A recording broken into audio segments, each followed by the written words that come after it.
What's up, Amazon shoppers? Michelle here to show you how I'm going to put together this really great gray poly resin folding Adirondack chair. So you see here are the parts that you get. You've got the two arms there on the left. You've got the back. This is the support right here that helps with hinges and all the screws in the package. There is two of the front pieces that support the arms.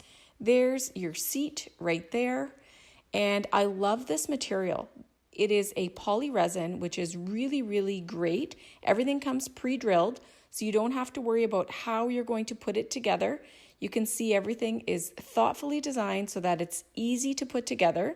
Here are the screws that you will put together. There's two long screws, and the rest of the construction all hinges on the shorter screws that you can see there in my hand.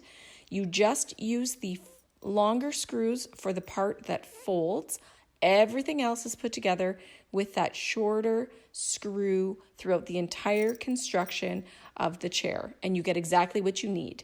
So here we are going to start first. The first step is connecting this, which is the support for the arm, to the actual arm itself. And as I said before, you can see that it is completely pre-drilled. All you have to do is line up the parts together and put the screws in, and you are ready to go. Now I have the screw lined up and inserted from the other side. I put the washer in and also the self-tightening nut.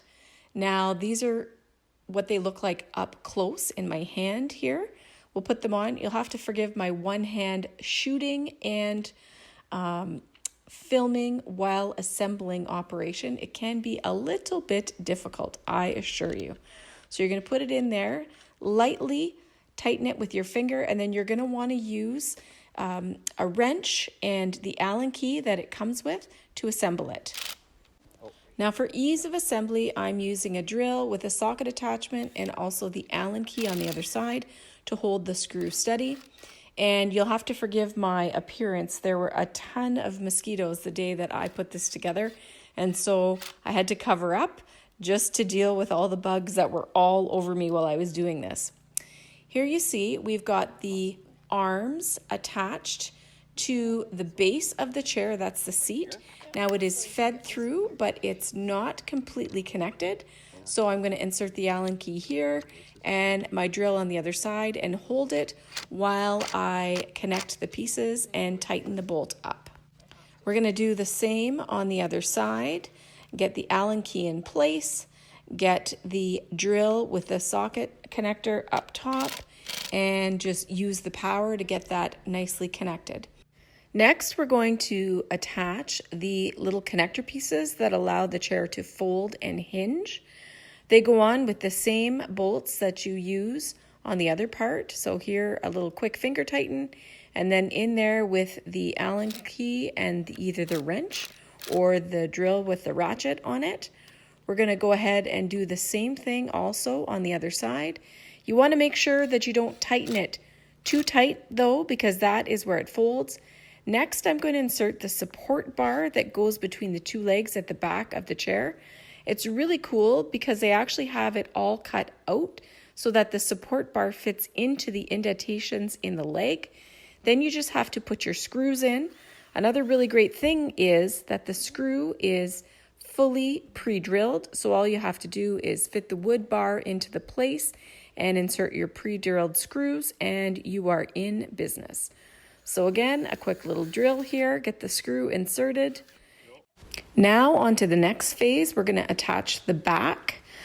The back gets attached to the little hinges right there. That's going to be the part that folds. So you want to make sure that you don't tighten it too tight because otherwise it's not going to fold well. Now this is the most difficult part. It was so tight in here, we actually couldn't use the drill with the ratchet.